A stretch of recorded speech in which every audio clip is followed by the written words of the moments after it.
মাটি যদি ভালো না হয় না বাবা, যত দামি বীজ দাও না কেন ফসলটা ভালো হবে না। যেমন আপনাদের এদিকে মাটিটা খুব উর্বর, সব রকম চাষ এবং ফসল খুব ভালো হয়, তাই না? মাটিটা ভালো হওয়া লাগে, তবে না ফসলটা সুন্দর হবে। আপনি বলবেন বাবা হলো বীজ, মা হলো মাটি, মাটি যেমন ভালো দরকার বীজটাও ভালো হওয়া লাগবে। কিন্তু ওগো হাইব্রিড বীজের প্রয়োজন নেই যদি মাটিটা উর্বর। ভুলে যেও না হিরণ্যকশিপু অসুর, মাতা কয়াধু দেবী ভক্তিমতী ছিলেন বলে আমরা ভক্ত প্রহ্লাদকে পেয়েছি। তাই সবার আগে মাটিটাকে ভালো হওয়া লাগবে। আমরা দেখবো আগে মাটিটা কেমন, মা মাটিটা কেমন। মাটি মাটি, আমার গর্ভে ধারিণী মাটি যদি ভালো হয় সকল সন্তান ভালো হবে। মায়াবতী মা ছোটবেলায় বাবা মা হারা, এই জগতে যার বাবা মা নেই তার পুরো পৃথিবীটাই শূন্য। ছোট্ট মায়াবতীকে তার মা এমন শিক্ষায় বড় করলো, শিক্ষাটা এমন দিয়েছে যে শোন মা, জীবনে তুই যাকে বিশ্বাস করিস না কেন একবার না একবার সে তোকে ঠকাবে। আমাদের জগতেও কথাটা অন্যরকম নয় বাবা। আপনি যাকেই বিশ্বাস করবেন, যাকেই, যেই হোক, আপনার বন্ধু বান্ধব, স্বামী স্ত্রী, পিতা মাতা, যেই হোক, একবার না একবার হলেও আপনাকে সে ঠকাবে।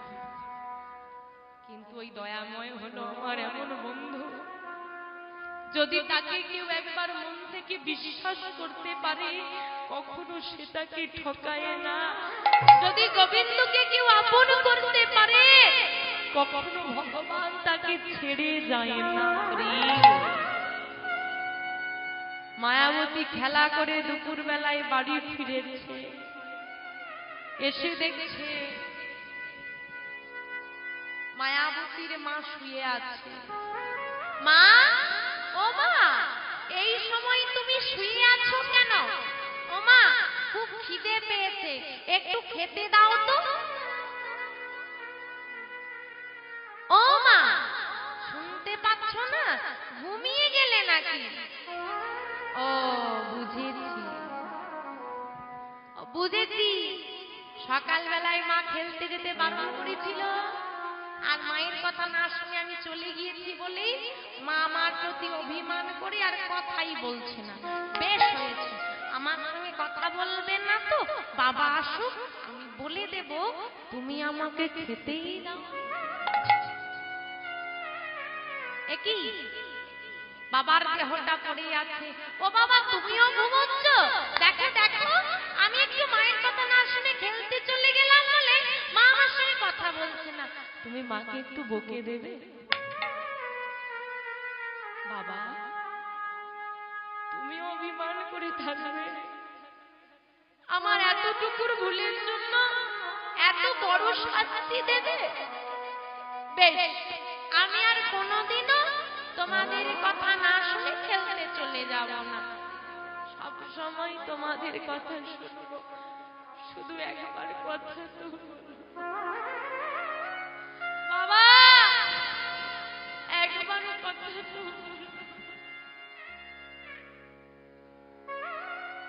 মায়াবতী চিৎকারে আশেপাশের মানুষজন এসে জড়ো হলো। পাড়া প্রতিবেশী এসে দেখতে কি হয়েছে ব্যাপারটা, মারা গেছে। কিন্তু অতটুকু মেয়েটাকে মারা গেছে বিষয়টা বোঝাবো কি করে? মেয়েটা কাঁদছে আর বলছে, ও মা, আমি আর কোনোদিনও তোমার কথার অবাধ্য হব না, একবার কথা তো বলো। মা গো, একবার কথা তো বলো। মায়াবতী শোন। প্রতিবেশী একজন মায়াবতীর হাতটা ধরে কাছে টেনে জড়িয়ে দিল। শোন, কাঁদিস না, চিৎকার করিস না, তোর বাবা মা তোকে ছেড়ে চলে গেছে, আর কোনোদিন কথা বলবে না, আর কোনোদিন ফিরে আসবে না। না, আমার মা তো বলেছে আমাকে ফেলে কোথাও যাবে। মা গো,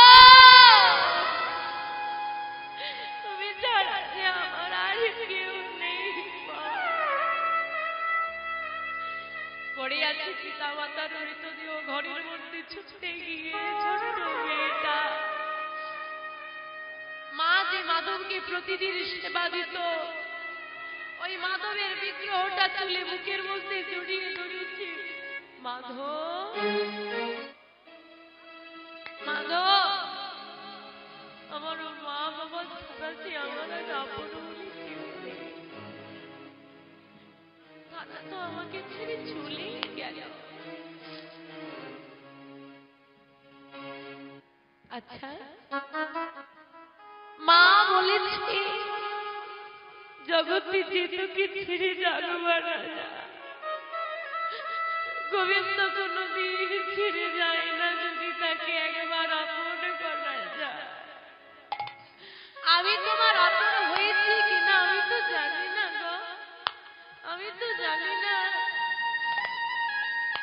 আমার বাবা মা তো আমাকে একা করে দিয়ে চলে গেল। গো মাধব, একবারও বলো না, তুমি শুধু একবারও বলো, সবাই আমাকে ছেড়ে চলে গেলে, সবাই আমাকে ভুলে গেলে, তুমি কোনদিন আমাকে ছেড়ে চলে যাবে না। মাধব,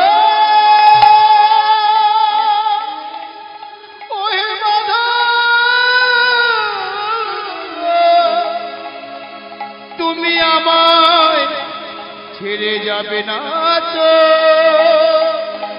কৃপাময় বলে দাও মা মাধব। যদি কেউ একবার গোবিন্দকে জড়িয়ে ধরে বলতে পারে তুমি আমাকে ছেড়ে যাবে না তো, বলতে পারো ভগবানের কি এমন ক্ষমতায় আছে ওই ভক্তকে ফেলে রেখে চলে যেতে পারে। একজন বলে উঠল, আরে বেলা বয়ে যায়, শেষ কাজটা তো সারতে হবে। মায়াবতী ওই মাধবের বিগ্রহটা ছাড়ছিল না, বাবা মায়ের শেষ কাজটা করা। ছোট্ট মেয়েটা একা ঘরের মধ্যে ঢুকতে পারে না, ভয় করে, খুব খিদে পেয়েছে। বাইরে থেকে দেখতে পাচ্ছি ঘরের মধ্যে পাশে এক প্রতিবেশী মা তার ছেলেকে বকে বকে খাওয়াচ্ছে। মায়াবতী চিন্তা করলো, লোকে যখন খাওয়াচ্ছে আমি গেলে আমাকে দেবে। ও মা, মা গো, খুব খিদে পেয়েছে, কিছু খেতে দেবে। যেই না বলেছে খিদে পেয়েছে খেতে দেবে, ঘর থেকে মা বেরিয়ে এসে বলছে, অলক্ষণা মেয়ে কোথাকার, নিজের বাপ মাকে খেলি খিদে খিদে করে, আমার ঘরে কাকে খেতে এসেছিস, তোর হয়ে যা। ধাক্কা দিয়ে মেয়েটাকে ফেলে দিয়েছে। ঘরের মধ্যে ছুটে গিয়ে বলছে, মা মা গো, দেখে যাও, দেখে যাও। মা গো, ও গো মা, মা গো মা, আমার গর্ভধারিণী মা গো। তুমি ভালো নয় মা, তুমি ভালো নয়, তুমি আমাকে একা রেখে চলে গেলে, কই ভেবে তো দেখলে না আমাকে আর আদর করবে কি? মা তুমি ভালো নয়। মা গো, একটা দিন ছিল আমি খেতাম না বলে তুমি মেরে মেরে খাওয়াতে, আর আজ দেখো বড় খিদে পেয়েছি, একটু খেতে চেয়েছি বলে ওরা আমাকে মারলো। দাঁড়িয়ে দাঁড়িয়ে ভিক্ষা করে গো মেয়েটা।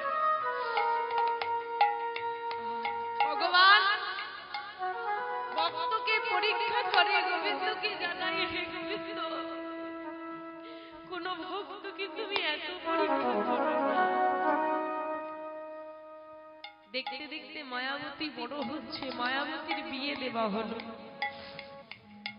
যার সঙ্গে বিয়ে দেওয়া হলো নাম হলো দ্বিজ ঘোষ। বাড়িতে আর্থিক সচ্ছলতা নেই, সেই মাধবকে নিয়ে এলো, মাধবের সেবা হয়। স্বামী স্ত্রী দুজনের সংসার, তারও কেউ নেই।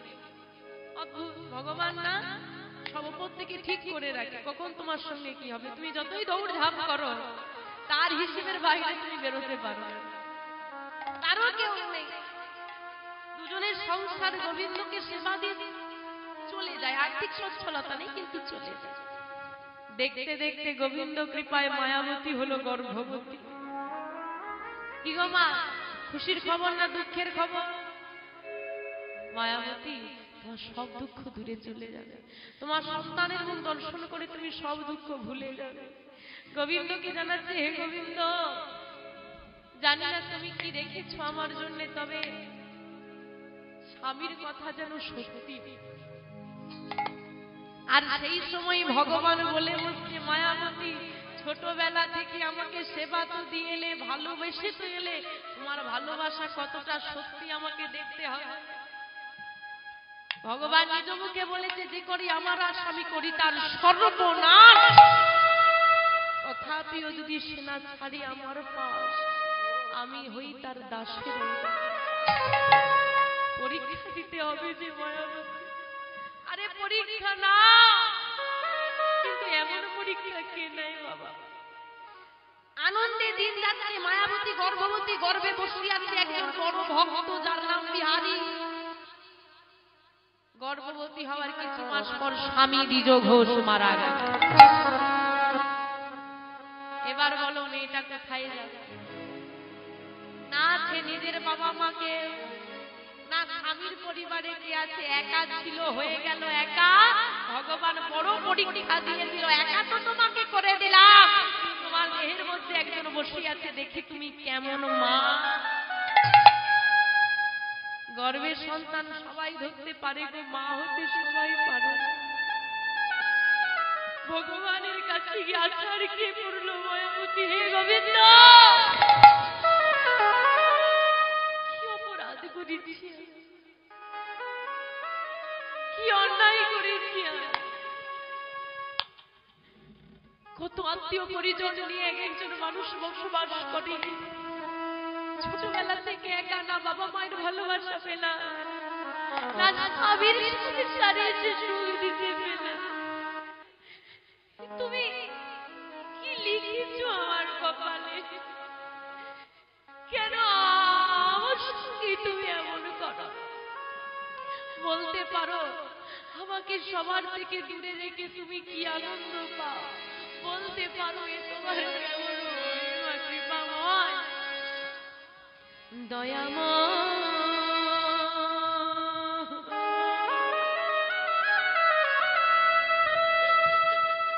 এই কি তোমার লীলা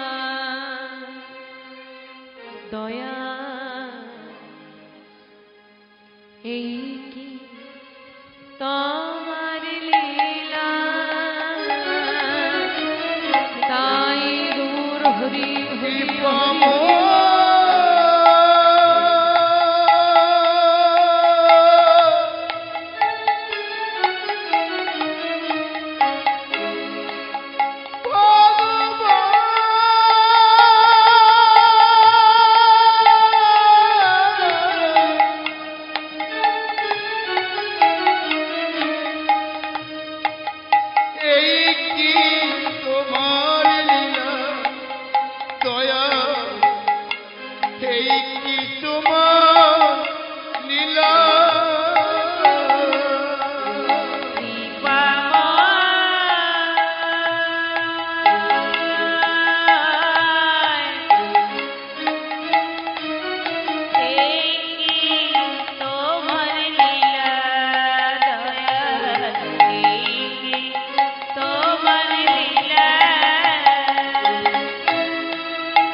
তো জানি আমার সঙ্গে কেউ না থাকলেও তুমি আছো।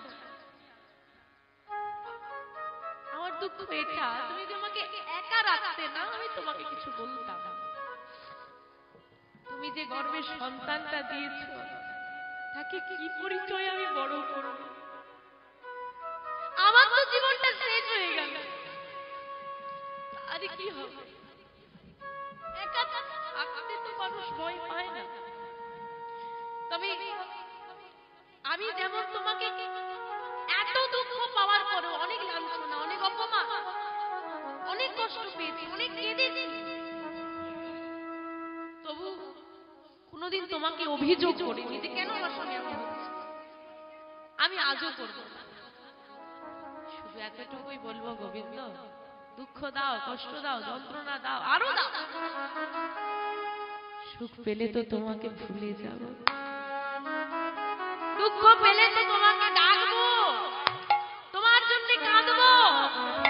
মায়েরা বিয়ে বাড়ি যান, বিয়ে বাড়ি যাওয়ার সময় কখনো মন্দিরে প্রণাম করে বেরিয়ে, যখন নার্সিংহোমে কেউ ভর্তি থাকে খবরটা পান তখন প্রণাম করে বেরো। সুখের সময় ভগবানকে আমরা খুঁজি না, আমরা খুঁজি দুঃখের সময়। তাই তুমি দুঃখ দাও, যত কষ্ট পাবো তত তোমাকে ডাকবো না। শুধু নিবেদন একটাই, দুঃখ তুমি আমাকে দাও, সেই দুঃখ সহ্য করার মতো ক্ষমতাও দিও। আমরা মন্দিরে যাই, ভগবানকে গিয়ে বলি টাকা দাও, গাড়ি দাও, বাড়ি দাও, বিপদ থেকে রক্ষা করো, এই সমস্যা থেকে মুক্তি দাও, ইত্যাদি ইত্যাদি। যে যার মতো করে চেয়ে আসুন, তাই না? আমাদের মূল মন্ত্র কি হওয়া দরকার জানেন? মন্দিরে গিয়ে একটা করে চিৎকার করে গিয়ে বলে এসো, দয়াময় বিপদে মোরে রক্ষা করো, নহে মোর প্রার্থনা, বিপদে যেন না করি ভয়, দুঃখ তাপে ব্যথিত চিত্তে নাহি বাদিলে সান্ত্বনা, দুঃখ যেন করতে পারি। বিপদে মোরে রক্ষা করো, এ নহে মোর প্রার্থনা। হে গোবিন্দ, তুমি আমাকে বিপদ থেকে রক্ষা করো, এটা আমি কখনোই তোমার কাছে চাইব না। কারণ আজ তুমি আমাকে বিপদ থেকে রক্ষা করলে, কালকে নতুন বিপদ এলে আবার আমাকে তোমার দ্বারস্থ হতে হবে। তুমি শুধু আশীর্বাদ করে দাও, বিপদে যেন না করি ভয়, মৃত্যু পর্যন্ত যত বিপদ আমার কাছে আসবে কোনোদিন যেন ভয় না করে এগিয়ে যেতে পারি। দুঃখ তাপে ব্যথিত চিত্তে, চিত্ত মানে মন, দুঃখের তাপ যখন আমার মনটাকে ব্যথিত করবে, কারণ সান্ত্বনা আমার লাগবে না, ওই দুঃখ যেন করতে পারি জয়, সব দুঃখ যেন জয় করে নিতে পারি, এই কৃপা করো। কিন্তু গর্ভে সন্তান নিয়ে তো কিছু করার উপায় নেই, বাইরে কোথাও যেতে পারবো, ভারী কাজ করতে পারবো? তাহলে আপনি চিন্তা করুন তো, এই মেয়েটার কি করা উচিত, এখন সে কি করতে পারে? আমরা হলে না, মানে এরকম পরিস্থিতিতে ভগবান করুক কেউ না আসে, কেউ না। আমি প্রথমেই বললাম ভগবান পরীক্ষা করুক, এমন পরীক্ষা কারোর যেন না। আমাদের মতো সাধারণ নারী যদি এইরকম পরিস্থিতি আসে না, সে মারাই যায়। মেয়েটা কি করেছিল জানেন মা? ভাবছো বসে চলবে কিসে, তুমি ভাববার কে? যার ভাবনা সে ভাববে, তুমি ভাবো শুধু। মায়াবতী তার জীবনে পরীক্ষা দিয়ে দিয়ে দিয়ে দিয়ে কষ্ট পেয়ে পেয়ে এটুকু বুঝে গেছে, আমি কেঁদে কিছু করতে পারবো না। গোবিন্দের কাছে তো নিজের সবটুকু অর্পণ করে দিয়েছি, যা হওয়ার তুমি দেখে নাও। যদি কেউ তার সম্মুখে গোবিন্দকে রাখতে পারবে, বিপরীত পক্ষ যত শক্তিশালী হোক না কেন, তাকে হারানোর ক্ষমতা। প্রমাণ মহাভারত। 5 ভাই কে ছিল দলে? 100 ভাই কৌরবরা। তাদের পক্ষে বড় বড় বীর যোদ্ধারা, পিতামহ ভীষ্ম যার ইচ্ছাকৃত মৃত্যু, ইচ্ছাই মৃত্যু তিনি কৌরবদের পক্ষে। অশ্বত্থামা, দ্রোণাচার্য সব, মানে কোন দিক থেকে কেউ বলতে পারবে না যে তার কোন দিকেও আশার বাতি আছে। কিন্তু অর্জুনের রথের সারথি ছিল ভগবান। আর যার আগে সবার আগে যে ভগবানকে রেখে দেয় না, তাকে হারানোর ক্ষমতা পৃথিবীর কোন শক্তির নেই। জয় তার হবে। বসে বসে মায়াবতী শুরু করলো নাম করা, শুধু নাম, করতালি দিয়ে শুধু নাম করছে, চিৎকার করে, আর কিচ্ছু নয়। শুনেছিস মায়াবতী নাকি ভক্ত হয়েছে, ঘরে নাকি নাম হচ্ছে, চলতে চল চল চল চল, একজন দুজন চারজন দেখতে দেখতে বসে গেল নামের বেলা। আরে নাম শুনতে যাব, খালি হাতে যেতে নেই, কিছু দিতে হয়। মায়াবতী গর্ভবতী, মিষ্টান্ন নিয়ে চল, ওই মাধবের সেবা হবে আর আমাদেরও হবে, সাথে হবে। এবার আমরা মন্দিরে গেলে খালি হাতে যাই। শুরু হলো এক নামের বেলা। চলে যায়, অসুবিধে হয় না, কারণ ভগবান যা সহায় আছে, তার চিন্তা কিসে। দেখতে দেখতে মাতৃগর্ভে বেড়ে উঠছে বিহারী। এইবার আপনি চিন্তা করে বলুন তো মা, যে মেয়েটার গর্ভে ভক্ত বসে আছে, সেই মেয়েটা দিবারাত্রি সবসময় যদি নাম জপতে থাকে, তার গর্ভে যে বসে আছে তার পরিস্থিতি কিরকম হবে? ছেলেটা নামে পুষ্ট হয়ে গেল। কিসে পুষ্ট? আচ্ছা, নামে পুষ্টি হয় না, খাবারে পুষ্টি হয়? বলে যত ভিটামিন পারবে খাও, তবে ছেলে পুষ্টি হবে।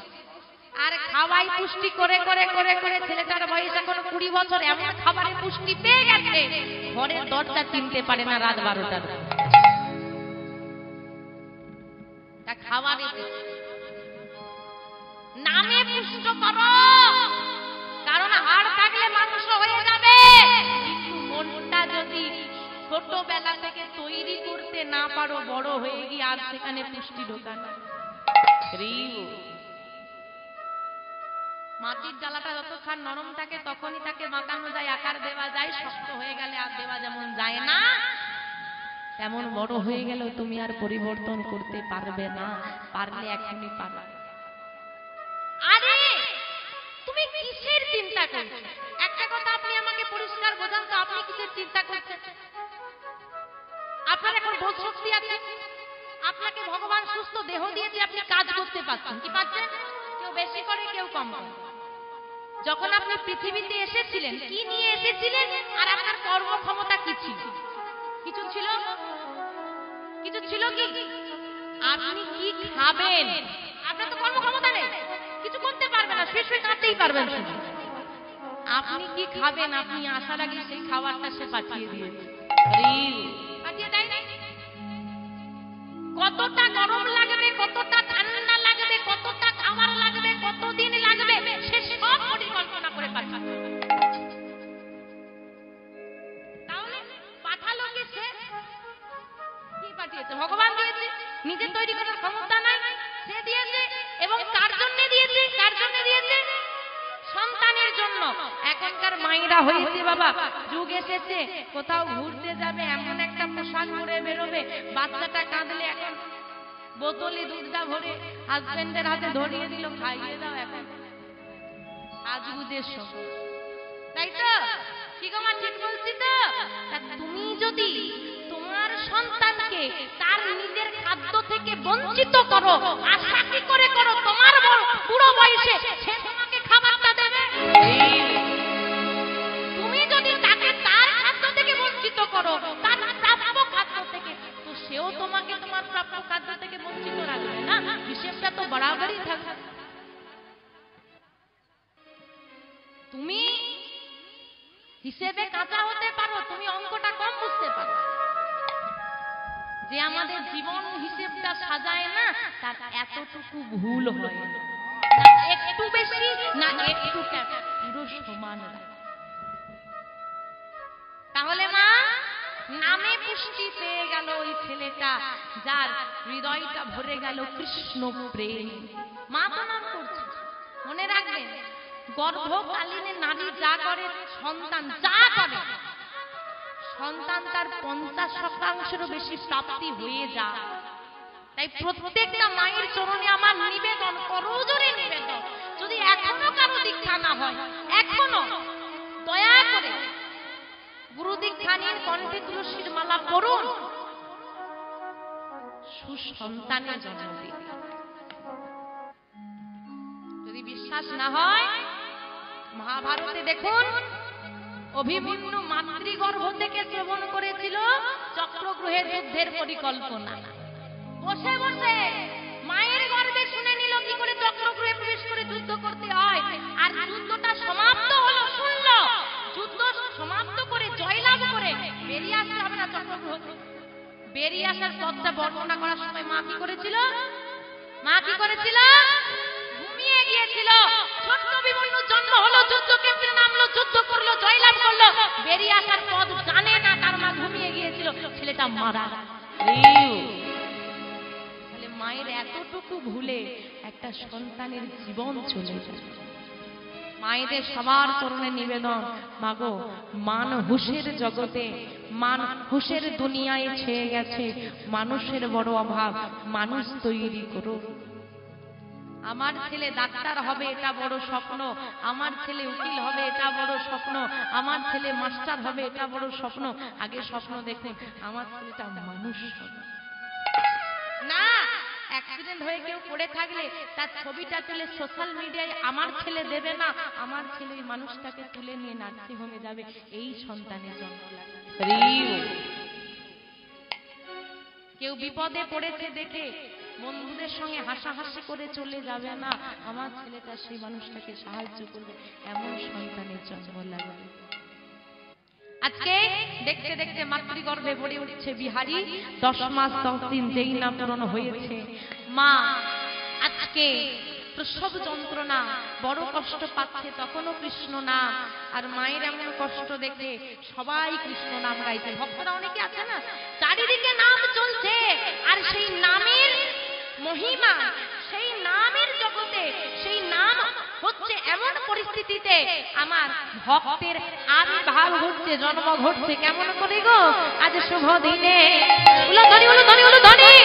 আজ শুভ দিনে শুভক্ষণে জন্ম লোভিল, আজ শুভ দিনে শুভক্ষণে জন্ম লোভিল, শুভ দিনে শুভক্ষণে জন্ম লোভিল, আজ শুভ দিনে শুভক্ষণে জন্ম লোভিল। মায়াবতী মায়ের কোলে সন্তান আসিল, মায়াবতী মায়ের কোলে সন্তান আসিল, মায়াবতী মায়ের কোলে সন্তান আসিল, মায়াবতী মায়ের কোলে সন্তান আসিল। আনন্দ আর ধরে না, ধরে না, আনন্দ আর ধরে না, ধরে না, ঘরে ঘরে উলন ধ্বনি, আনন্দ আর ধরে না, আনন্দ আর ধরে না, ঘরে ঘরে শঙ্খ ধ্বনি, আনন্দ আর ধরে না, ঘরে ঘরে শঙ্খ ধ্বনি, আনন্দ ধরে না, ওই না ঘরে ঘরে হরি হরি নিতাই, ঘরে ঘরে হরি হরি ধরে না, ঘরে ঘরে উলন ধ্বনি, আনন্দ ধরে না, ঘরে ঘরে শঙ্খ ধ্বনি, আনন্দ ধরে না, আনন্দ ধরে না। মায়াবতীর ছেলে হয়েছে, বাহ, বেশ সুন্দর দেখতে হয়েছে তো। হ্যাঁ, এইবার ওই সন্তানকে নিয়ে গিয়ে, ওমা, সন্তান জন্ম দিতে গিয়ে সব থেকে বেশি কষ্ট কে পায়? কে পায়? সন্তান জন্ম দিতে গিয়ে সব থেকে বেশি কষ্ট কে পায়? মা। সব থেকে বেশি আনন্দ কে পায়? বাবা। ছেলে হলে বাবা। বাবারা কি বলেন? মেয়ে হলে বাবা। এখন ইদানিং হয়েছে, আরে ছেলে হলে 4টে করে মিষ্টি, আর মেয়ে হলে 1টা করে। কত রকম মন্তব্য ভগবান। চলো ছেড়ে দাও, আমি কিচ্ছু বলবো না এই বিষয়ে, কারণ সব মানুষের মানসিকতা সমান নয়, তাই তো? এই বিষয়ে আমি কোনো মন্তব্য করছি না। ব্যাস একটা কথাই বলবো, একটা কথা, শুধু একটা কথা যে বলবো, বর্তমানে শিক্ষিত সমাজ, আগেকার দিনে তো শিক্ষিত সমাজ ছিল না, তাই তো?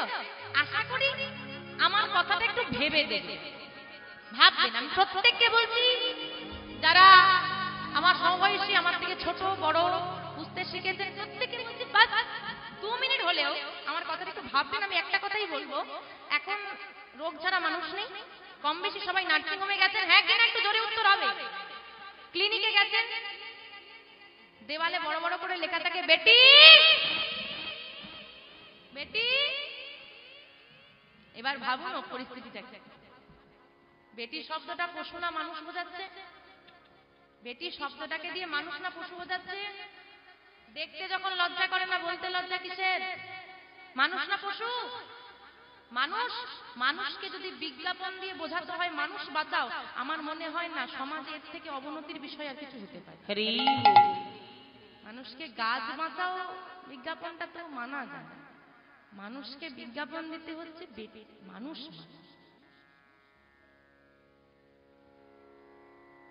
দুর্গাপুজোয় 10,000 টাকা চাঁদা দিয়ে খুব নাচানাচি করছি, আর সেই মানুষটাই আমি স্ত্রীর মেয়ে হয়েছে বলে তাকে বাপের বাড়িতে রেখে এসেছি। ওই মেয়েটা না দুর্গা থেকে কালীও হতে পারে, লক্ষ্মীও হতে পারে যদি তুমি ভালো হও, আর তোমার যদি রুদ্র রূপ দেখে তো সে কালীও হতে পারে। এটা কখনো ভুলেছে? যে নারীকে অবহেলা করছো, ওই নারীর গর্ভেই 10 মাস 10 দিন তোমাকে থাকতে হয়েছে। ওই নারীর স্তনদুগ্ধ পান করেছো বলেই এত বড়। আশা করি, আমার মনে হয় না এর থেকে বেশি কিছু বোঝানোর থাকে মানুষকে। এই বিজ্ঞাপনগুলো দেখলে নিজের কাছে নিজেকে খুব ছোট মনে হয় যে আমরা এমন একটা সমাজে বাস করি, আজকে নারীদেরকে বিজ্ঞাপন দিতে হচ্ছে বেটি বাঁচাও, আরে মেয়েটাকে বাঁচাও। যেন ছেলেদের মধ্যে প্রাণ থাকলে মেয়েদের মধ্যেও থাকে, ছেলেদের যন্ত্রণা হলে মেয়েদেরও হয়, এটা বোঝা উচিত। রাধে রাধে। তো পুত্র সন্তানের জন্ম তিনি দিয়েছেন। যেমন সন্তান জন্ম দিতে গিয়ে সব থেকে বেশি কষ্ট পায় মা, সব থেকে বেশি আনন্দের অধিকারিণী হয় মা। ছেলে হোক বা মেয়ে, কানা হোক বা বোবা, সে যে ধরনেরই ছেলে হোক না কেন, যে ধরনের সন্তান হোক না কেন, মা কখনোই তাকে মাটিতে ফেলে দেয় না, যদি মায়ের মতো মা হয়। এখানে মা বললে সব নারীকে বোঝাবে এবং অবমাননা হয়ে যাবে, কারণ এরকমও নারী বর্তমানে আমাদের সমাজে আছে যারা নিজের সন্তানকে ঝোপের ধারে ফেলে দিয়েও পালিয়ে যেতে দ্বিধাবোধ করে না, ওদের কথা আমি বলছি। এমনও নারী আছে মা যাদের মা হওয়ার যোগ্যতা নেই, ক্ষমতা নেই নয়, যোগ্যতা তাদের। যে নারী সত্যি মমতাময়ী হয়, কষ্ট সহ্য করেছে, আনন্দও পাচ্ছে, কিন্তু মায়াবতী মায়ের চোখ দিয়ে জল আসছে, একটাই চিন্তা, পরিচয়টা কি দেব, মানুষ করবো কি করে। আমি তো একজন নারী। গোবিন্দের চরণে শয়নে দিয়ে বলছে, হে গোবিন্দ, জীবনে সবাইকে কেড়ে নিয়েছে, সন্তান দিয়েছ, বলবো না কেড়ে নিও না, কারণ আমি যে সারা জীবন থাকবো বা কতদিন থাকবো এ গ্যারেন্টিও তো নেই। শুধু এটুকু বলবো, তুমি যেন কৃপা কোনোদিন ছেড়ো না, এর প্রতি কোনোদিন কৃপা ছেড়ো না, তোমার চরণে বাস রেখে দিও। একটু সুস্থ হলো মা, দেখো বাবা ছেলেটার জন্য কিছু করতে হবে, আমার জীবনটা, আমার ভক্তরা আসছে কিছু দিচ্ছে চলে যাচ্ছে, কিন্তু ছেলে জীবন এমন করে চলবে, মানুষ করতে। ওই ছোট্ট বিহারীকে কোলে নিয়ে শুরু করলো বাড়ি বাড়ি যাওয়া। কি গো, তোমার বাড়িতে আমায় একটা কাজ দেবে? ও দিদি, যা দাও দেবে, দাও না একটা কাজ। কারো বাসন মেজে দেয়, কারো ঘরটা মুছে দেয়, কারো রান্নাটা করে দেয়, তাই দিয়ে চলে সংসার। ছেলেটাকে শয়নে দিয়ে মা কাজ করি, বিহারী শুয়ে থাকে, ক্ষুধা পেলে ক্ষুধার জ্বালায় কেঁদে ওঠে শিশু, মা আসে স্তনদুগ্ধ পান করায়, শয়নে দেয়, আবার কাজ করে, আর বদনে সর্বদা গায়, ভজ শ্রীকৃষ্ণ কহ শ্রীকৃষ্ণ লহ শ্রীকৃষ্ণ নাম রে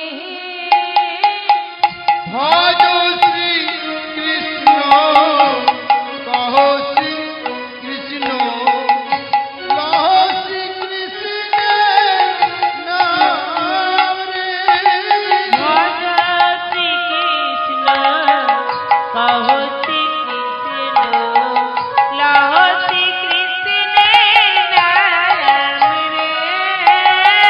ভজ শ্রীকৃষ্ণ কহো শ্রীকৃষ্ণ লহো শ্রীকৃষ্ণের নাম। কৃষ্ণকে ডাকতে হলে আর একজনকে ডাকতে হয়, তিনি হলেন রাধা। রাধা কৃষ্ণ, রাধা মাধব, রাধেশ্যাম, আগে রাধা রানী তারপর কৃষ্ণ। কিন্তু বাবা আমরা কোন যুগের মানুষ? আর আমাদের সুবিধাটা কি জানেন তো? আমাদের দুজনকে ডাকতে লাগে। আমাদেরকে একজনকে ডাকলেই দুজন চলে আসে। সে কে গো? গোবিন্দের গো, রাধা রানীর রা, তানে হলো গোরা। গৌরাঙ্গ মহাপ্রভুকে ডাকো, রাধা কৃষ্ণ যুগলে পাবে। কি গো ডাকতে পারবে তো? এটা লাগে মহাপ্রভু একদম আত্মসমর্পণ করে দেওয়ার মানুষ। দেখি তোলো আমার হাতগুলো কই। হ্যাঁ বাহ, এবার গাও দেখি। ভজ গৌরাঙ্গ লহ, একটু জোরে। ভজ গৌরাঙ্গ লহ,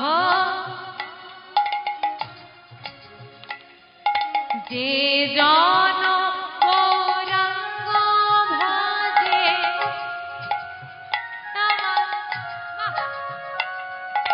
যে জন গৌরাঙ্গ ভজে, সে হয় আমার প্রাণ রে। ভজ গৌরাঙ্গ কহো হরি বল, হরি বল। গৌরাঙ্গের নাম রে। ভজ গৌরাঙ্গ কহো গৌরাঙ্গ লহো গৌরাঙ্গের নাম রে। একবার গেলে হা গৌরাঙ্গ,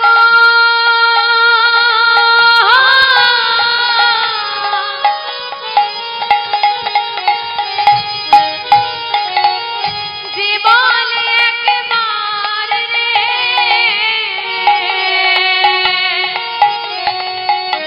তিনি গেলেন গৌরাঙ্গ।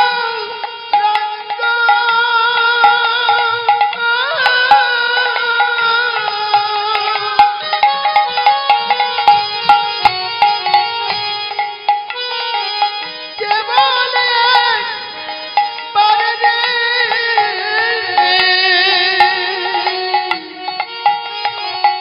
সে জন আমার হায়, বসে জনয়া আমার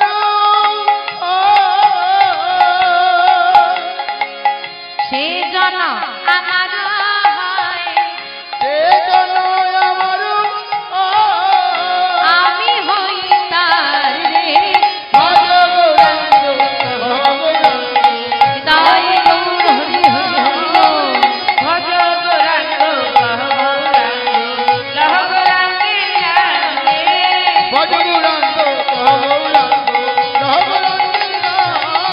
ভজ গৌরাঙ্গ কহো গৌরাঙ্গ লহো গৌরাঙ্গের নাম রে। নামের জগতে, ভক্তির জগতে বেড়ে উঠছে ধীরে ধীরে বিহারী।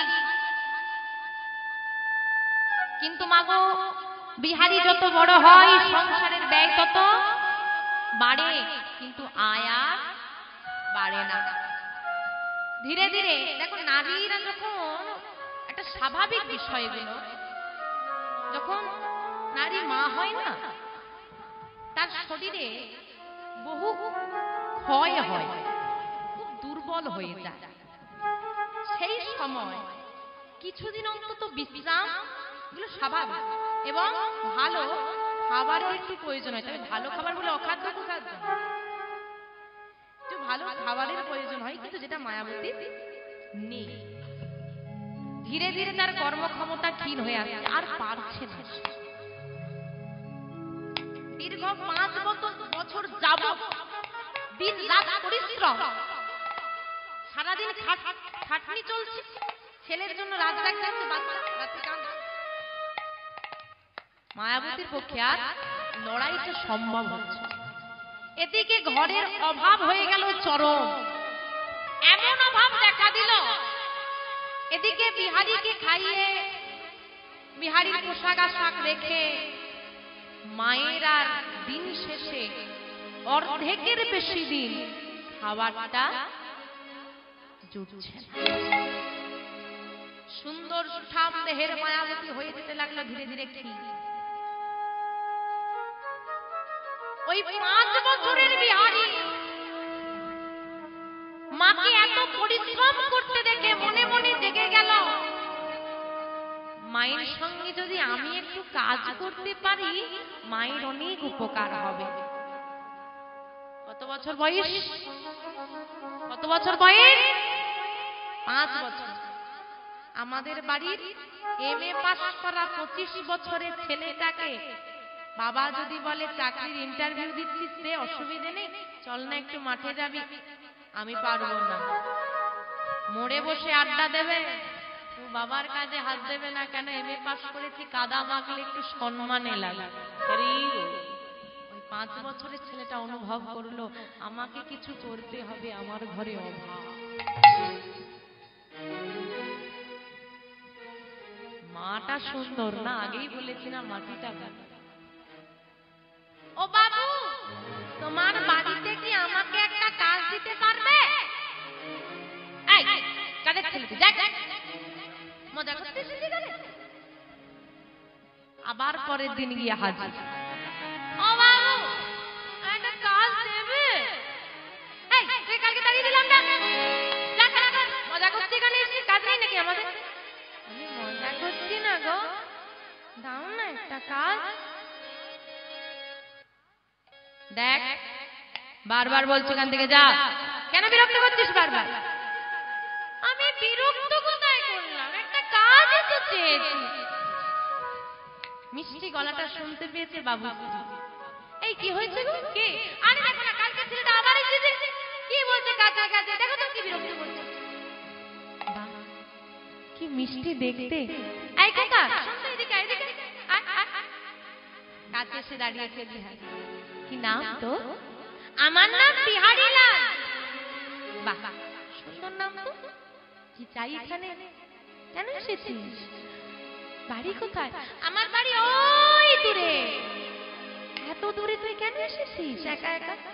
তোমার বাড়িতে আমায় একটা কাজ দেবে? মা হাসছে আর বলছে ও মা বকেছে, তাই রাগ করে বাড়ি ছেড়ে এসে এখন কাজ করছো? মা তো আমার হয় বাবা, মা তো বকবেই, মা তা বলে কি এমন করে? না না, তুমি ভুল বুঝছো, আমার মা আমাকে বকে না। তাহলে আমার কাজ খুব দরকার। কাজ? তুমি পড়াশোনা করো না? তুমি খেলাধুলো করো না? তোমার যে বয়স, এই বয়সে পড়াশোনা করাটাই হলো তোমার কাজ, ওটাই মন দিয়ে করো, তাহলেই ঠিক হবে। পড়াশোনা? ও ওই যে সবাই পাঠশালায় যায় ওইটা? হ্যাঁ, তুমি যাও না? কই না তো। কেন পাঠশালায় যাও না কেন? আমার তো বাবা নেই, তাই আমাকে কেউ কখনো হাতে ধরে বলেনি চল পাঠশালায় নিয়ে যাও। আমার তো বাবা নেই, আমার সঙ্গে না আমার প্রতিবেশী, আমার বন্ধুরা খেলতে চায় না। সবাই জিজ্ঞেস করে আমাদের বাবা তো দামি, আমাদেরকে দেখ নতুন পোশাক দিয়েছে, দেখ আমার বাবা আমাকে খেলনা কিনে দিয়েছে, তোর বাবা তোকে কিছু দেয় না কেন রে? আমার বড় কষ্ট হয়, খুব জানতে ইচ্ছে করে আমার বাবা কি সত্যি আমাকে ভালোবাসে না? আমার বাবা কি সত্যি আমাকে চায় না? আমার বাবা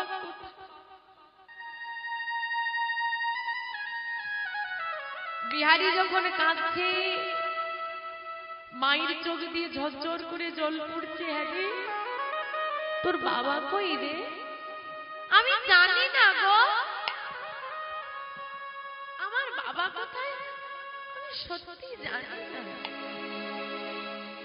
আমার মাকে একদিন আমি জিজ্ঞেস করেছিলাম, মা আমার বাবা কই?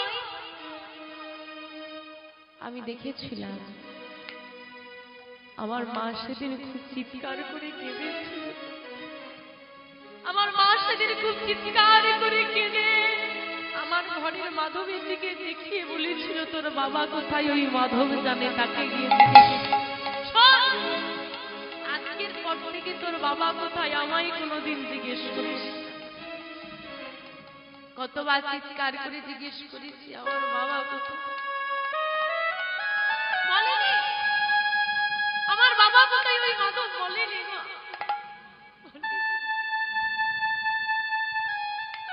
দেবে একটা কাজ, আমার ঘরে যে বড় অভাব, যা দাও দেবে। আমি যে আমার মায়ের অভাব আর দেখতে পারি না। তুই পারবি না? কি কাজ করবি তুই বলতো? এতটুকু তোকে, এতটুকু ছেলে তুই, তোকে আমি কি কাজ দেব? হুমা শোনো, আমি দেখেছি তোমার ঘরের বাইরের গোশালায় অনেক গরু বাঁধা, তোমাদেরই তো ওগুলো? হ্যাঁ, আমি ওই জন্যই তো এসেছি, ওই গরুগুলো আমাকে চড়াতে দাও। তুই তো পারবি না খোকা, তুই যে বড় ছোট। পারবো গো, ঠিক পারবো, একদিন দাও না, যদি না পারি পরের দিন থেকে দেবে না। মাগো, আমার লাগি আমার মা যদি পরের বাড়ি কাজ করতে পারে, ওই ছোট্ট ছেলেটার কথাগুলো একটু অনুভব করেন মা। কত সৌভাগ্য করলে এমন সন্তান গর্ভে ধরা যায়। বলছে আমার লাগে আমার মা যদি পরের বাড়ি কাজ করতে পারে, আমার লাগে আমার মা যদি না খেয়ে থাকতে পারে, দিনের পর দিন অভুক্ত থাকতে পারে, আমি কি আমার মায়ের জন্য সামান্য গরু চড়াতে পারবো না?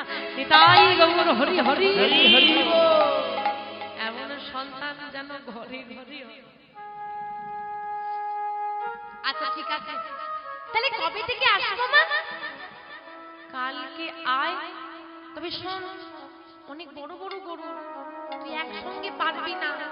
প্রথম দিন দুটো নিয়ে যাবি, যদি পারিস পরের দিন না হয় নিয়ে যা। ভয় করছে তো? কোনো ভয় নেই, আমি আছি তো, আনন্দের সঙ্গে ঘরে ফিরে এসেছি। মা, দুপুর বেলায় মা ঘর ফিরে, কোথায় ছিলি এত দুপুর পর্যন্ত? ও মা, জানো আমাদের না আর কোনো অভাব থাকবে না, আমি একটা কাজ জোগাড় করে ফেলেছি। কি কাজ? গরু চড়ানোর কাজ। বিহারী, আমি তোর মা, এতটুকু ছেলে তুই, তুই কি গরু চড়াতে যাবি? কোথাও যাবি না। মা, তুই পারবি না তাই তুই যাবি না। আমি পারবো, বললাম না তুই পারবি না। আমি যে কথা দিয়ে এসেছি মা, কাল আমি যাব। আর কথা দিলে কথা রাখতে হয়, তুমিই তো বলেছ। বেশ, আমি কালকে যাব, যদি না পারি পরের দিন থেকে আর যাব না। বেশ। রাতটা কেটে গেছে, সকালবেলায় উঠে মায়ের চরণে প্রণাম করেছে। মা একটা বস্ত্রের একটা কোণে কি করেছে, শুকনো মুড়ি বেঁধেছে, দুপুর বেলায় খেতে হবে। আসি মা, শোন, যেখানেই যাস, যখন যেখানেই থাকিস না কেন, ওই মুখে গোবিন্দের নাম ছাড়বি না। গোবিন্দই হলো আমার বন্ধু, যে বিনা স্বার্থেই সাহায্য করে। তুই যেখানে থাকবি, যে মুহূর্তে যখনই তুই তাকে অন্তর থেকে ডাক দিবি, সে তোকে এসে সাহায্য করবে। বাবুদের বাড়ি থেকে গরু নিয়ে মাঠে গরু চড়াচ্ছে সারাদিন, আর বদনে দয়াময়ের নাম গাইছে। মা নাম গাইতে বলছে, মনের আনন্দে নাম গাইছে, আর মাঠে মাঠে ঘুরছে। প্রেমানন্দে মেতে হরি বলা, হরি নামের বন্যা জেগে এলো। প্রেমানন্দে মেতে হরি বলা, হরি নামের বন্যা জেগে এলো। প্রেমানন্দে মেতে হরি বলা, হরি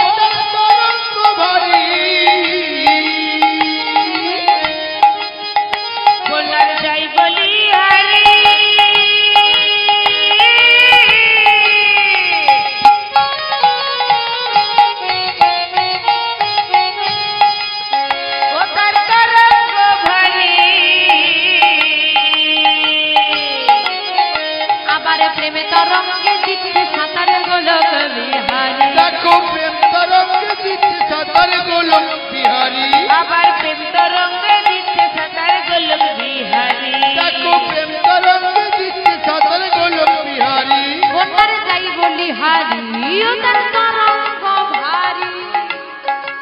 ওমা বন্যা দেখেছো? বন্যা বন্যা সমুদ্র এলাকায় ঘুরতে গেছো? পুরী, দীঘা ইত্যাদি ঢেউ দিলে ভালো লাগে না? ভালো লাগে ঢেউ দিলে? আর বড় ঢেউ দিলে কি হয়? ব্যাস, অমনি ডুবে যায়। আজকে হরিনামের বন্যা হয়েছে আর তরঙ্গ ভারী, তরঙ্গ মানে ঢেউ। এই হরিনামের বন্যা ঢেউটা এত ভারী হয়, এত বড় হয়, এত মানুষকে এক ঢেউয়ে ডুবিয়ে দিয়েছে। ভাবতে পারছো তাহলে ঢেউটা কত বড়? তাই বলছে সেই ঢেউতে মানে প্রেম তরঙ্গে, প্রেমের ঢেউতে সাঁতার দিচ্ছে গোলক বিহারী। শুধু ভক্তরা নয়, গোলক বিহারীও সেই প্রেমের ঢেউতে সাঁতার দিচ্ছে। কে গো গোলক বিহারী? কে গোলক বিহারী? গোলক বিহারী কে? গোলক বিহারী কে? ভগবান। কে? রাম তো ভগবান, কৃষ্ণ তো ভগবান, গৌরহরি তো ভগবান। কে হবে? প্রেমের ঢেউতে সাঁতার দিচ্ছে গোলক বিহারী। হরিনামের বন্যায় কে সাঁতার দিতে পারে? কৃষ্ণ, রাম না গৌরহরি? গৌরহরি। কারণ ভক্তদেরকে নিয়ে একমাত্র গৌরহরি নাম গাইত, ভক্তের সঙ্গেই নাচত। তা গৌরহরি যখন সাঁতার দিচ্ছে, আর একটা ছেলে থাকতে না পেরে সঙ্গে সেও নামলো। কে গো? গৌরের সঙ্গে নিতাই। তাই দেখো দেখো দেখো, সঙ্গে ও তার সঙ্গে আবার সঙ্গে প্রভু নিত্যানন্দ মাথারে সাঁতার দিল।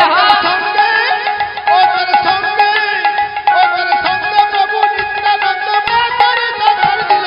সঙ্গে ও তার সঙ্গে, ও তার সঙ্গে প্রভু নিত্যানন্দ মাথারে সাঁতার দিল। হরিনামে বন্যা দিয়ে এলো প্রেমানন্দে হরি বল, হরিনামে বন্যা দিয়ে হরি বল, হরি বল, হরি বল। হরিনামে বন্যা দিয়ে এলো। প্রেমানন্দে হরি বল, হরিনামে বন্যা দিয়ে এলো। এমন বন্যা দেখি নাই ও তব শুকনাতে তলায়। বন্যা দেখি না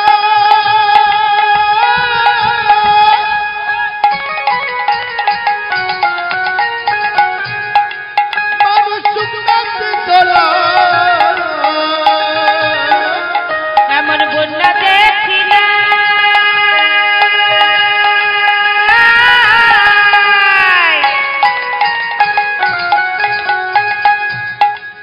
মানুষ শুকনাতে তলায়।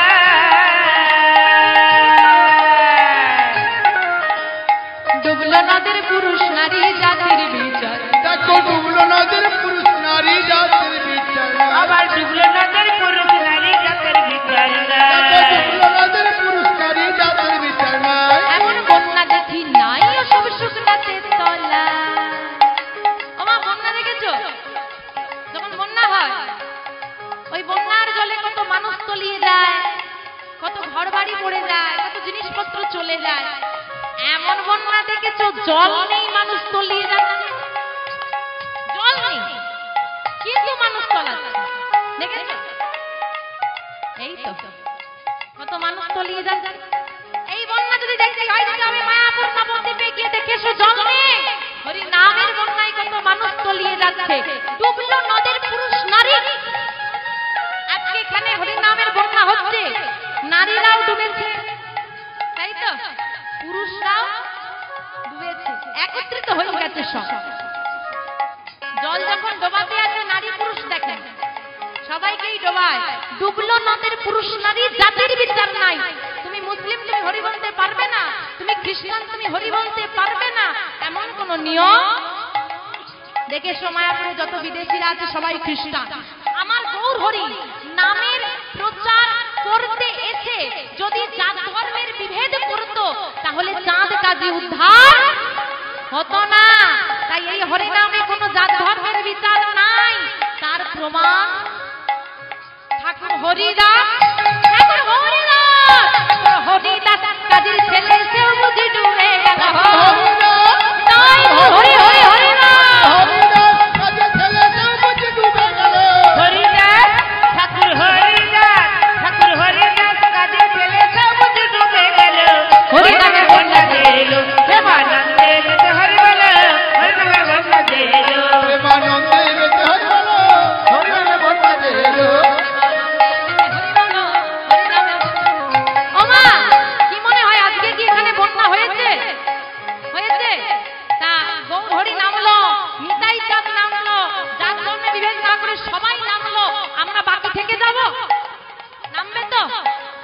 হরি নামের বন্যার জলে নামতে চাও একটু বড় বড় হাত তোলো দেখি যে আমরা নামবো।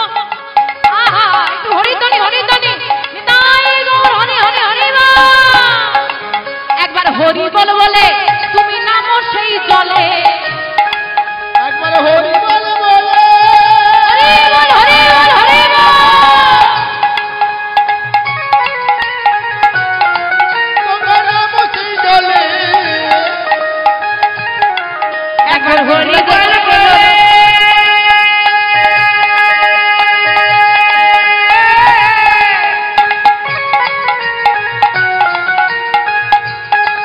তোমরা নামো সেই জলে।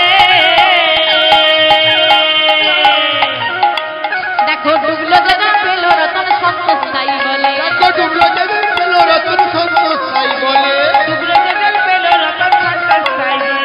ডুবলো যেদিন পেল রতন সন্তোষাই বলে। একবার হরি বল বলে তুমি নামো সেই জলে। কি গো নেমেছো? জলে নেমেছো? আরে ডুবেছো? ডুবেছো? রতন পেয়েছো? রতন পেয়েছো? আমরা হরি নামের জলে নামি, ডুবো দি, কিন্তু রতন আমরা পাই না। রতনটা কি? হরি নামের জলে ডুবলে গৌর চরণ রূপ রতন পাওয়া যায়, ওটা আমরা পাই না। কেন? সারাদিন হরি হরি, রাতের বেলায় কীর্তন শুনতে এসেছি, ভালো লাগছে শুনছি, বসেও আছি, হ্যাঁ মনে মনে চিন্তা করছি এবার থেকে গোবিন্দকে ডাকবো, কি মনে মনে হচ্ছে তো? বাড়িতে গিয়ে কি হবে?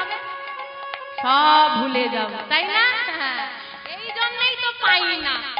আমরা নামি ডুবি কিন্তু পাই না। দেখো আমরা ডুবলে হাবুডুবু খাই, আর ডুবুরি ডুবলে রতন চলে। কারণ শুধু ডুবলে হবে না, শুধু ডুবলে হবে না, শুধু ডুবলে